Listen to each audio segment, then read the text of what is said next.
welcome back, and assuming you watched the first two videos, or maybe you just skipped straight here. So again, just a quick note, I will be using a backtrack to improvise on a more jazz, on a jazz piece. And what that means is, in the previous videos, especially the first one, I was sticking very close to the pentatonic scale, because the pentatonic scale gives you notes that are relatively comfortable and relatively safe in, protecting a structure that the listener expects. And with jazz, my interpretation is that you can have that structure and you can stray away from it a bit because of because of its inherent harmony and the rich background. But at the same time, you still, as a human, I think, have the leeway to experiment. Again, I'm repeating myself, but make mistakes, have fun. That is the idea. That's how we discover new flavors. That's how we discover new patterns. So this one is like a deep conversation on a very difficult topic, and you trust someone that you're talking to so much that you're willing to make mistakes. You're willing to look like a fool just to get deeper into some tough concepts. Or like you're dancing with a partner that you trust, and you're not afraid of stepping on some toes because you're adding these flourishes that are just spur of the moment exciting to you. That, I think, is what this is. Okay, with that, let's get started, and then I'll wrap it up and talk about it a little more at the end. And finally, for the jazz, now we can move kind of freely. But I just want to put a little note. So I'm recording these in different intervals, so I might kind of contradict myself at one point. But one of the notes that I do enjoy, which has its own taste, is this one here, the 10th note, which is almost like 2/3 the way through an octave. So I like this. I mean, this C sharp here, which, let's just find them, on the the first pattern on the second string, if you play this note, it adds a nice flavor to it, which mathematically the relationship is something I think our ears can recognize, the fractions. So that physiologically and mathematically kind of explains it, but you don't even have to know that. Like, if you play certain combinations and you think they sound good or they invoke certain emotions in you, well, go for it. Memorize them and add them, sprinkle them in different places. That's the fun of it. And again, like the theory crafting behind this, I will probably get into over time. And it goes all the way into composition of music, where you kind of have an idea about how a structure can flow and what kind of notes can follow the ones that you've put in before. But that's a whole new realm that, again, we can dive into, perhaps. Or perhaps you can, follow that path yourself. So here we have the backing track in F minor, and I have the link below, so you can visit the creator and check out their YouTube channels and hopefully buy their album like I did. So with the jazz backing, I usually kind of starting and resting on the bass notes, the root.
Okay, so here, just want to go over these a little bit. There were things here that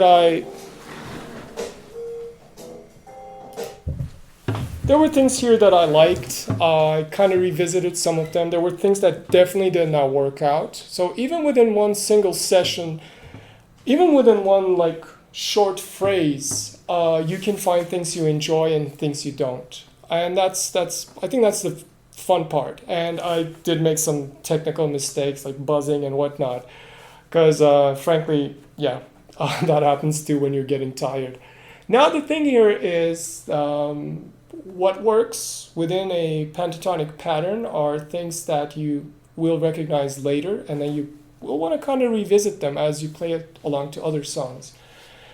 And again, the exploratory bit is good. And in jazz history, there are like stories of like very good players like Count Basie and whatnot who kind of do this on a regular basis, where they're like kind of phasing out of the music, resting, like talking to friends or something. In my case, I wasn't talking to anyone, but when I'm playing like these types of music, I sometimes just go back to like the bass notes and feel like I'm part of the percussion and just rest a little bit, and then go right back in whenever I feel like it. So there's this element of taking it easy. Same thing in dance, like you don't always have to go fast, and sometimes you just kind of take it slow and then go on the attack when you feel the timing is right. And again, we will experiment with these kinds of things, and I will make videos that will go back to the fundamentals as well, and explore further. So we'll go in both directions. We'll go back to the fundamentals, the alphabet, and why certain sounds work. And then we will also move further into like tougher theory, different genres of music, and maybe even like things like composition, bringing in friends for jamming and whatnot. So this is pretty much endless, both for music and for code. You can just keep going at it as much as you like. There's no end. But the fun thing is, once you reach a certain point where you are able to express yourself, even staying at that point is fun.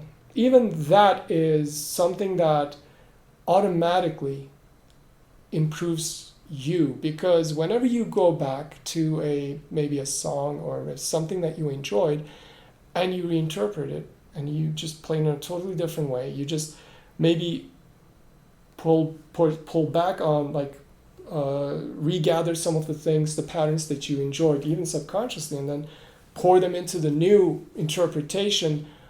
All of that is, I would say, downright addictive. And it's just, I think that's like the plateau that you don't mind staying on. But then you can always keep going. You can always, move further up or stray, and you can always discover.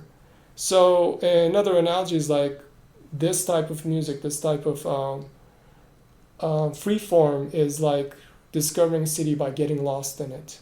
You can always just later go back and grab a map, but sometimes the most memorable events happen when you have no clue where you're going, but you're open to it. You're open to new experiences.